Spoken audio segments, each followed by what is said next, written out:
My friends often confess that the first time they met me, I was kind of intense. Like, I asked way too many questions. I remember the first time I met my sister-in-law, she actually pulled my brother aside and said, "What's up with your sister? Talking to her feels like an interrogation." And I get it. But the thing is, I'm not nosy. I just really love people. I love their stories. Honestly, if you sit me down with a cup of tea and your 80-year-old grandmother, we're going to be chatting for hours. I want to know what she's lived through, what she remembers that nobody ever wrote down, but probably should have. And that's kind of why I started this podcast, because I've had so many conversations with people who think their lives are just normal, and then they'll tell me something completely wild. And I think, how can this story just live and die with them? Absolutely not. This can't be it. So come and join me as I have some of these extraordinary conversations. On this podcast, you're going to hear from all sorts of people. Obviously, my co-host and I are Black Zimbabwean women.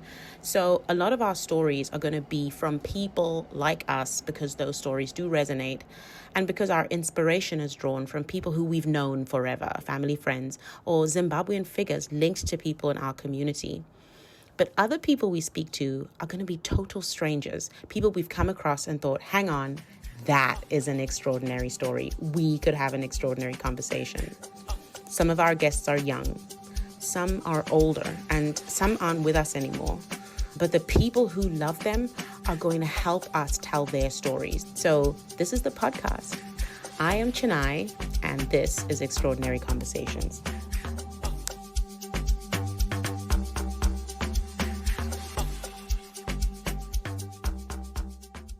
Hi guys, and welcome to our pilot episode, our teaser episode of our new podcast, Extraordinary Conversations. I am Chenai, and I am your co-host. And I'm Vimbai. If you guys are here, that's a really good sign, but you're probably asking yourselves what the podcast is about. Why have we decided to launch a podcast? So we wanted to give you a bit of a taste for a few things. One, who we are and why you should come on this ride with us. I am actually based in the UK. I live outside London, but I run a business that's based in Zimbabwe. We serve global clients, and Vimbai works in that business, but she's based in Harare. So we're not even sitting in the same continent, in the same country today. We're doing this, the power of remote work, two Zimbabwean sisters bonding over stuff. Yes. But what kind of guests are we going to have?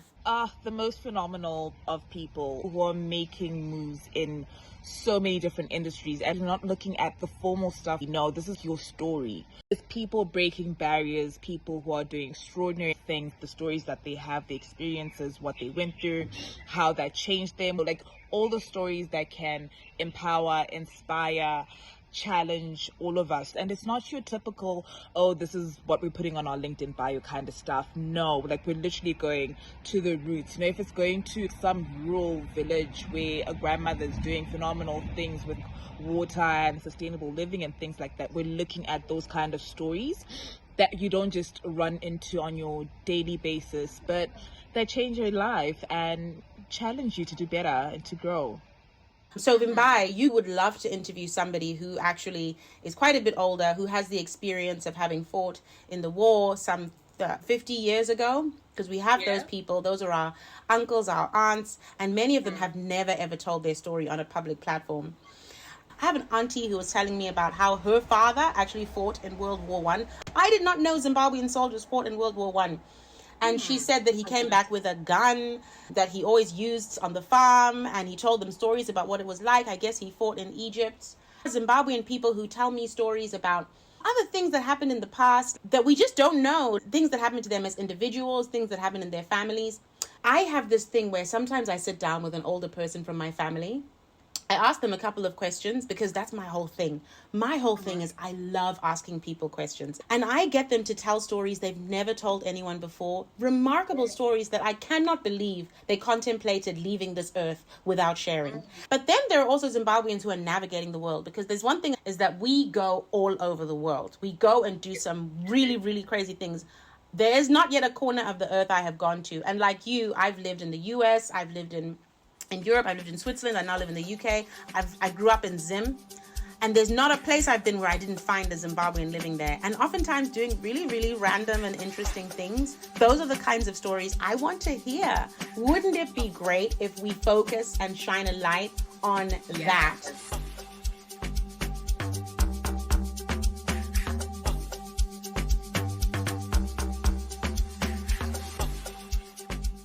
Vimbai, we want to know if you are coming onto a stage of thousands of people and they're saying, Vimbai, welcome, blah, blah, blah, blah, blah. You have to have a theme song to hype you up. What is the theme song that you are coming on stage to that is going to hype you up, going to big you up, going to show you the world what you're about, that's going to show the world your vibe?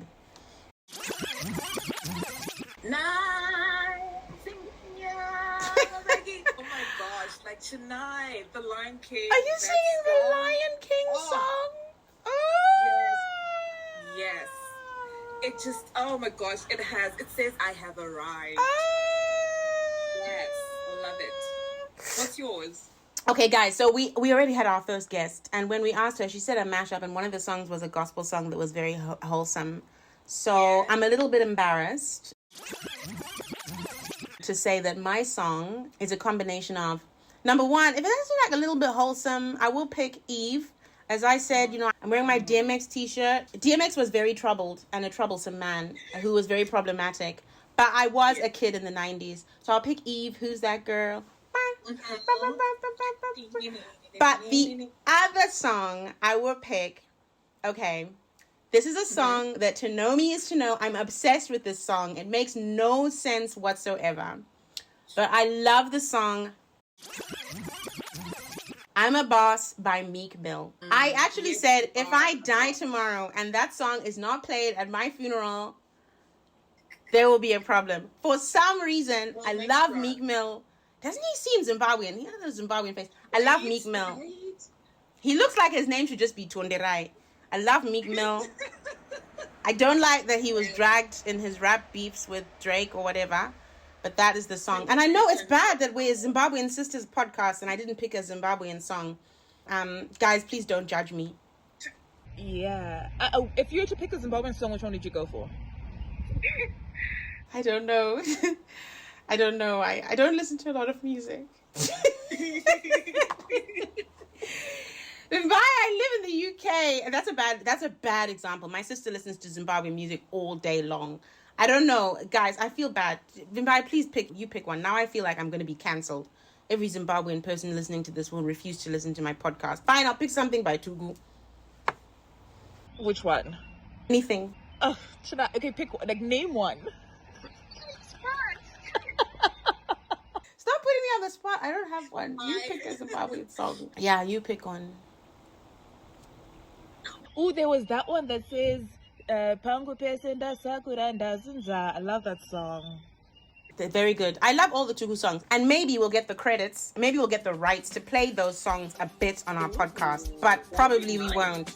So for those of you listening, if we didn't play the song, it's because so we could pay for the rights to read the podcast.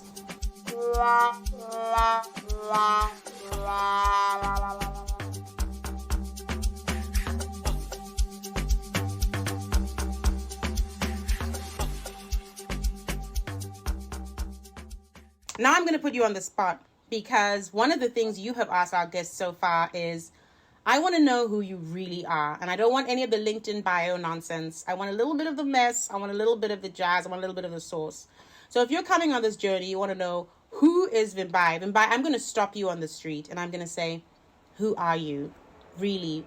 What's your deal? So my default when I get asked that question, Chenai, I've always said it's better to ask somebody else this question, not to have it asked me. But I think My default would be to start by saying I'm a mom of two wonderful humans. Yeah, that's, you know how it is when you become a mom, like your life is centered around your kids. So that's the first thing I'll go with.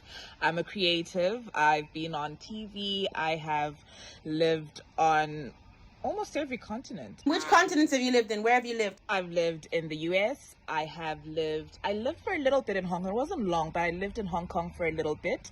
I lived in Papua New Guinea. My oldest son was actually born in Papua New Guinea. Yeah, I've been around Africa, like different places around Africa. I will say I know this was not part of your question, Chenai, but I have to add this. Africa has the most amazing food, and I have experienced amazing tastes from Africa. Yeah. Guys, because we are recording this podcast and our Wi-Fi is not that good today, I am recording it on my screen and Vimbai is recording it on her screen. So I cannot actually see her face right now, which is sad. So only when this comes out, if we have blooper reels, will Vimbai be able to see my fantastic manicure and my lipstick. Vimbai, tell me, are you wearing a lippy? What are you wearing? Tell me about your whole outfit from head to toe. It's not that fancy because, like, what? It's a Friday. But I've got like this burgundy lippy thingy going on. I'm liking dark colors lately. My hair is like literally growing on its own. It has a life and a mind of its own. I'm loving it. I love your natural styles. You just rock it. You always rock it. I love it. Thank you. You know Zukudza. You know when Chenai says it in Shona, she really means it. I know. Don't make fun of me. Don't get the podcast listeners laughing at my Shona as well. It does come out. It does. Yeah. And it's fluent. I love that. It's fluent. I am Zimbabwean. It's fluent. Yes. It's fluent. It just sounds funny to some people because they're not used to me speaking it. It does. Yes. There we go. Yeah, and I already showed you. I'm wearing my DMX t-shirts. Partly because I wasn't expecting to record this today, but I'm actually really glad that I wore it so everybody knows my vintage. I'm an 80s baby. And then we went to talk about the generation thing tonight. That's how young I am. Yeah, that's true. You're young. Guys, Vimbai is much younger. Okay, so who am I? I am Chenai and Gondo. I am a Zimbabwean. I am an entrepreneur. I have two businesses. One is a virtual assistant business in Zimbabwe. The other is an investment firm that also does advisory in Zimbabwe and in the UK. I'm a mom. I have a daughter who I'm obsessed with. I'm a keen gardener. I have about 15 rose bushes, and each of my rose bushes has a different name, and they're named after the women in my family, the women who I love. So one is named after my grandmother, Gogo Dora. One is named after my mother, named after my sister and her daughter. So all of the rose bushes in my garden are named after people. Crazy story. I had one rose bush that I named after my mum, and then I cut it down because it was dying, which is kind of weird, but I did. And it was around the time when my mum wasn't well. I've talked openly about the fact my mum had cancer. And then do you know what happened? That rose bush, it grew back, and because I cut off the top that it was grafted on, it grew back as a completely different rose that was much more beautiful than the one before, much more robust. Is that a sign, or is that a sign? Talk about rebirth. That is the magic. That is the magic of the universe.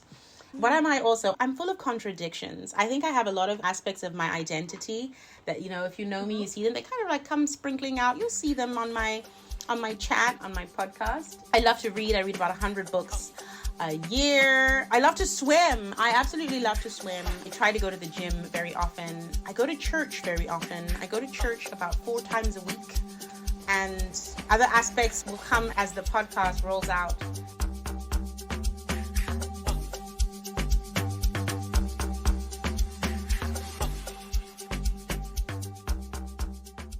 But like one question tonight. You're having dinner? I'm having dinner. I love eating. I'm a big girl. Right. You're having dinner with your 14-year-old self. Uh-huh. And your 80-year-old self. What are we talking about? Oh man, I always wish I could go back to my 14-year-old self. She was so cute. Bless her little heart. My 80-year-old self, she's happy she's made it that far because, you know, some of my choices I've made. You know, I try, guys, but I haven't always been the healthiest. So, I don't know. What are we talking about? Books, stories, life lessons? I don't give a profound response. I feel like that I failed the test. I probably should have rehearsed a bit more before we started recording this. Man, I mean, it's your conversation with yourself. I don't know. We'll talk about life, books. Actually, do you know what we will talk about? Yeah. We'll talk about...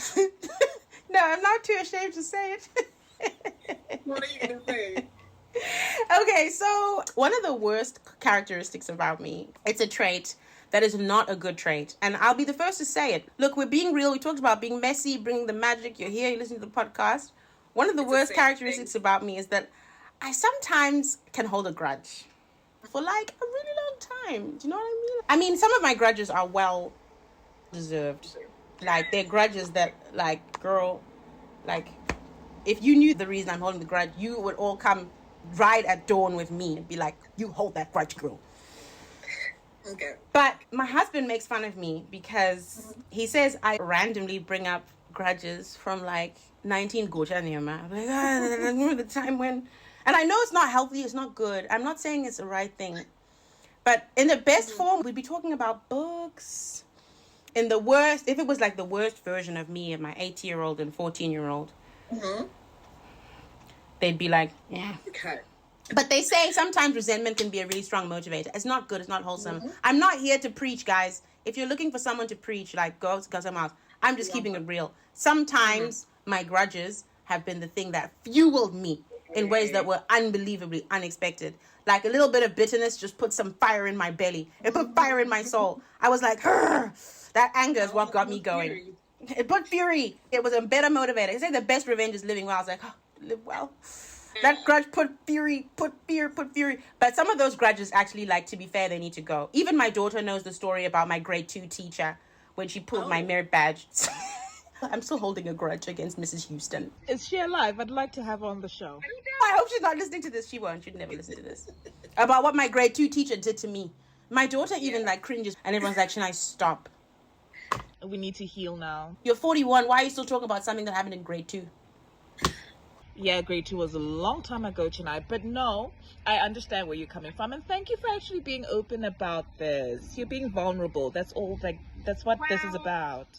Well, I'm just trying to keep it light. I'm trying to keep it interesting. You have enough people going to come on and say something profound. Like, we'll talk about the future, how the sun rises and sets over the moon. Which is nice. I mean, it's good for people to be like wholesome and inspirational. Which I will be wholesome and inspirational. But maybe you're also inspired by the fact that there is someone else, another woman, another Zimbabwean woman who has some grudges.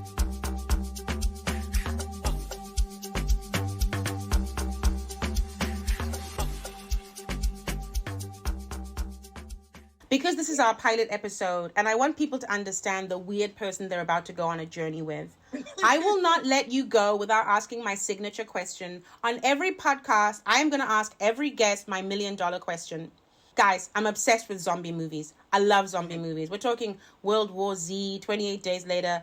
And by the way, I don't actually like horror movies. I only like zombie movies, right? So I always ask people, in the zombie apocalypse, by what I mean, the zombies are here, they're taking over. You have 3 options. Number 1, you say, the zombies are here. I'm not about this life. I think I shall become a zombie. Because the only way to really be in the zombie apocalypse is just become a zombie. So just give yourself up to the zombies and let yourself be zombified immediately.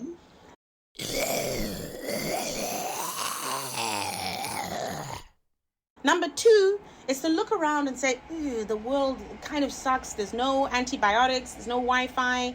It feels like not really a great place to be. I think I'd like to be one of the first ones to go. And perhaps even take myself out.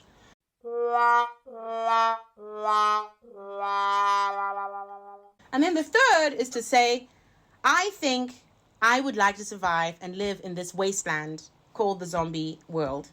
And to try to fight and live in the zombie apocalypse.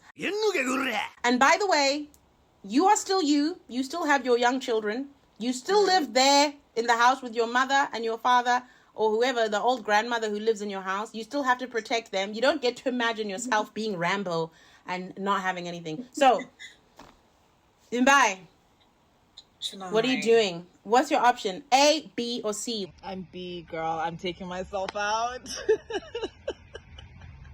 I'm taking myself out. I always say I'm taking myself out too.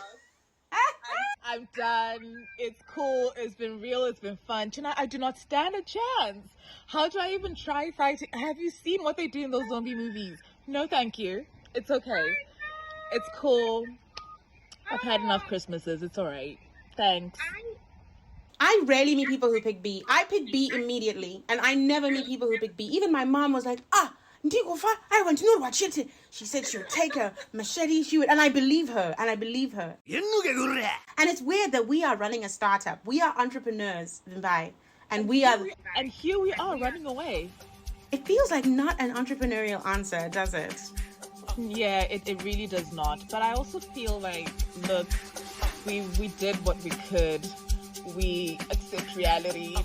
Kill or be killed. I guess I'll kill myself.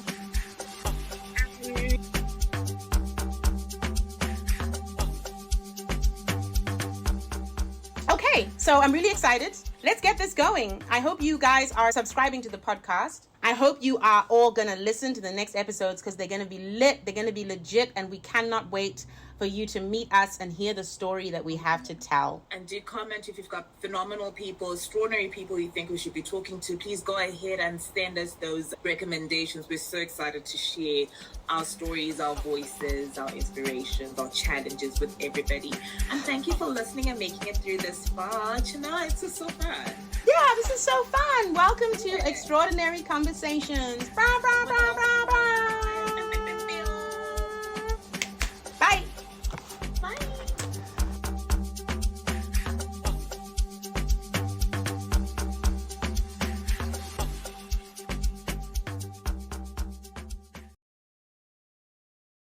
You're listening to Extraordinary Conversations with askChenai.